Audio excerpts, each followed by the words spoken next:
Toyota's been electrifying their cars for years, but this bZ4X is the first electrified Toyota we've tried on this channel. What's it like? Let's go for a drive. I'm your host, Brian Makse, racing driver, lover of driving fast, fun things, and on this channel you get reviews for drivers, from drivers. This is the first all-electric we've driven from Toyota here on this channel, so we're going to have a look at it. But what's interesting is that Toyota has pioneered the whole hybrid idea and plug-in hybrids, and some of their plug-in hybrids are just brilliant to drive. But this is interesting given that it is all-electric and it is 2023. And before we get into what it's like to drive, let's have a look at this in a little more depth. This is an all-new thing for Toyota, so it's worth paying attention to what's going on mechanically. This is an all-wheel drive bZ4X, which means there's a motor at each axle. In the US, you can get a front-wheel drive version. Here in Canada, it's all-wheel drive only. Each motor makes 80 kilowatts, and that's a total of 241 horsepower. The battery is a 72.8 kilowatt hour. Max charge rate with this all-wheel drive is 100 kilowatts. The all-wheel drive system has some sophisticated programming for different terrain, which is actually practical, just not in the middle of summer when it's dry.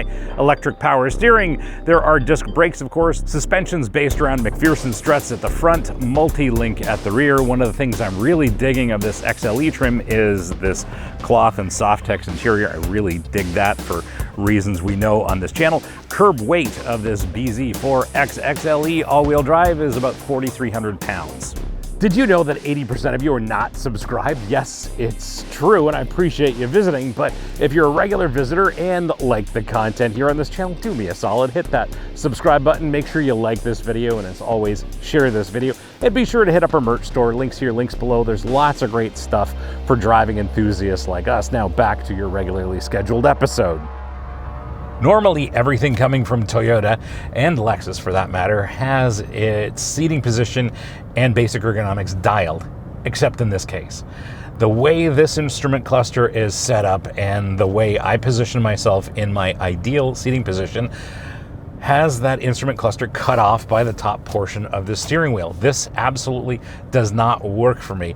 I haven't been able to get a perfect view, but what you're looking at is the best view from my perspective, and this instrument cluster is cut off at least the way I want the steering wheel position.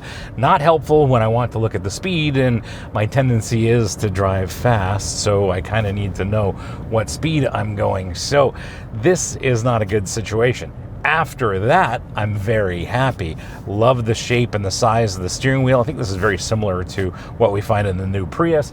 The seat is very comfortable, very supportive. Love, love, love the cloth. This is absolutely fantastic. And then I've got a great relationship to the pedals. The ergonomics are modern electrified Toyota, if you will. So big touch screen here. There are climate controls that are touch-based right here, separate from the infotainment system. And then the shifter is a new style kind of thing. Even though it is different, it kind of is intuitive, and I don't mind it at all. One of the things we do have here is the X mode button. No, I'm not going to take this off-road, but in the winter, if you're in deep snow and you have the appropriate tires, not these are not winter tires, but if you have appropriate tires, I think this would have incredible traction, at least in a straight line. It does have traction, as we will deal with in a minute. The other thing, there is a switchable sort of one pedal drive mode, although I find that the one pedal drive mode isn't as aggressive on decel as I'd like, but otherwise it's not too bad.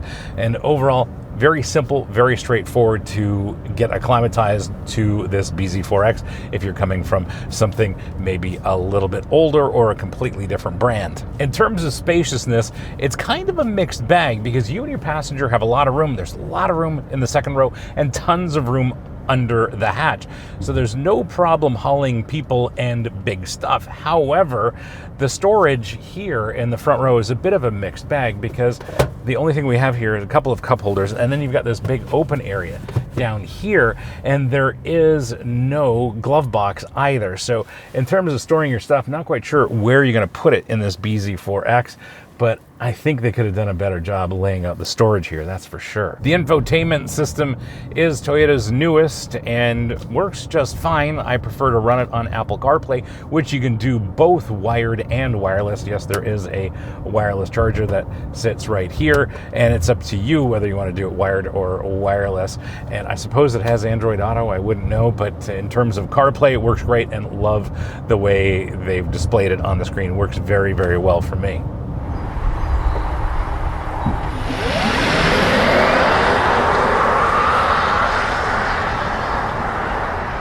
In terms of acceleration, it's quick almost immediately off the line, and then it kind of loses some of that pace.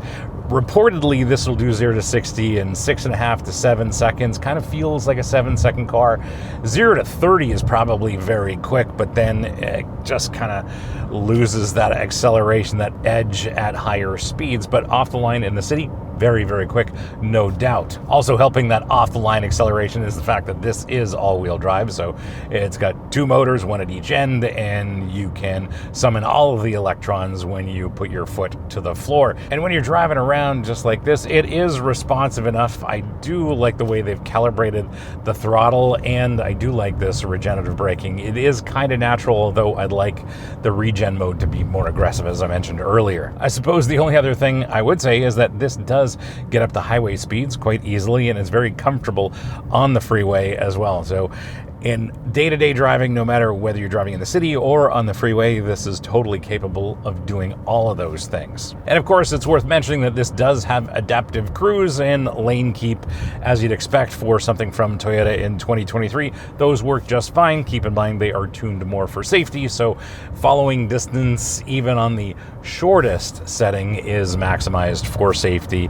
And what that means in a busy city like mine is people will cut you off all the time.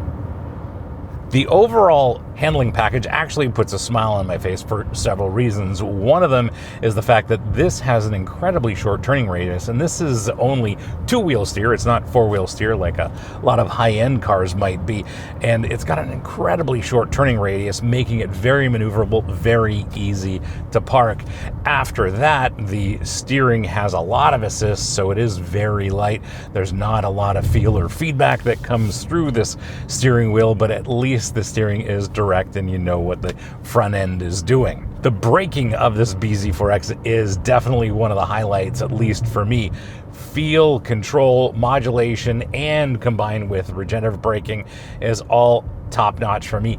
Easily an 8 or a 9 out of 10 for me. I really like the way this brakes, and it's not an easy thing to do. We talk about it all the time when cars have regenerative braking, but it's very difficult to blend the mechanical actuation of the brakes as well as the regenerative side, and they've done an excellent job. It feels very natural in this bZ4X, and for that reason, the brakes are a highlight for me. At 4,300 pounds, it's definitely on the heavy side for a vehicle of this size. However, as an EV, it's probably on the lighter side of things, but 4,300 pounds is going to dictate a lot when it comes to vehicle dynamics, and in this case, they've done a decent job of managing both body and wheel control with a very simple, straightforward suspension. No adaptive dampers on this bZ4X, and they've done a decent job. Even on some rougher roads and mid-corner, body and wheel control is quite good.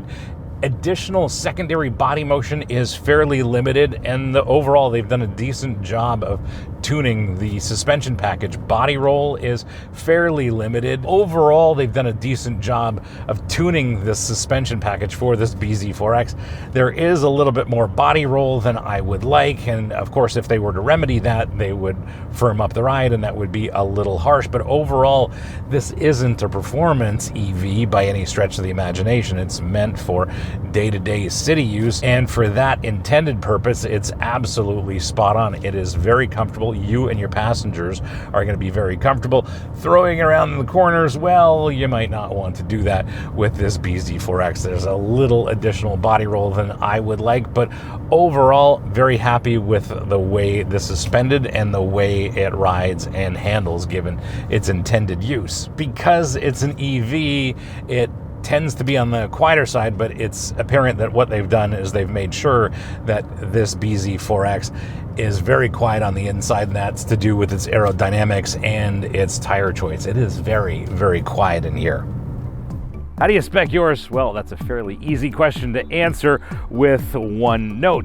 In the United States, you can get a front-wheel drive or an all-wheel drive bZ4X as well. You can get a limited trim. Here in Canada, it's all-wheel drive only. Definitely no limited trim or front-wheel drive here. What you're looking at is an XLE, and as tested in the US, this is about $44,500 before freight and local taxes. In Canada, it's about $56,000 as tested before freight and local taxes. And in terms of speccing yours, there really are no performance-minded options, save for the difference between front-wheel drive and all-wheel drive in the United States. Here in Canada, again, all-wheel drive only. So in terms of speccing yours, it's mostly a matter of choosing your color and trim and the price you want to pay for your bZ4X. However, I really dig this cloth trim. This is one of the highlights for me. So I would kind of go with this trim level, probably not in white because I'm just not a fan of white paint. Otherwise, pick your color, be happy with your bZ4X.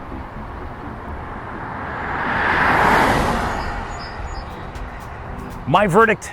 Well, the question in our minds from the beginning of this episode is how this bZ4X stacks up against other Toyotas in the range, as well as how it stacks up against the EV competition. And here's the thing. As a Toyota, it hits the nail on the head. In terms of its day-to-day usability and its build quality, it's absolutely a Toyota.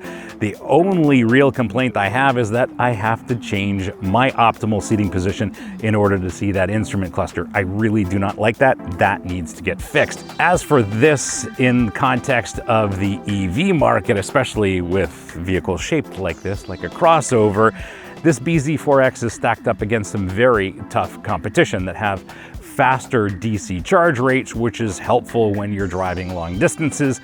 As well, some of the competition have greater ranges, and that is a tough argument. If you're using this as a city car, that might make a little bit more sense. If you're looking at driving longer distances, well, you might want to consider the full breadth of the EV crossover market right now. But as for this being a Toyota, it's got that Toyota build quality, day-to-day usability is spot on, very comfortable, very easy to drive, and for those factors, I dig this thing.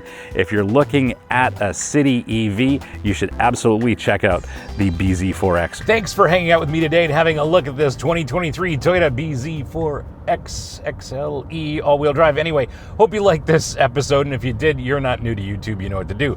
Smash the subscribe button, turn on your notifications, like this video, and as always, sharing is caring, so please share this episode with your friends, especially on Reddit, because on Reddit, they really need to see reviews for drivers from drivers. If you have any questions or comments, please leave them in the comments below. I'll get back to you as soon as I can. And if you want to support the channel, please hit up our merch store. Links here, links below. Lots of great stuff for driving enthusiasts like us, including our very popular line of Save the Manuals merch, as well as our Cars Don't Understeer by Themselves merch as well. And speaking of which, hope you like this episode, and remember, cars don't understeer by themselves, not even Toyota bZ4Xs.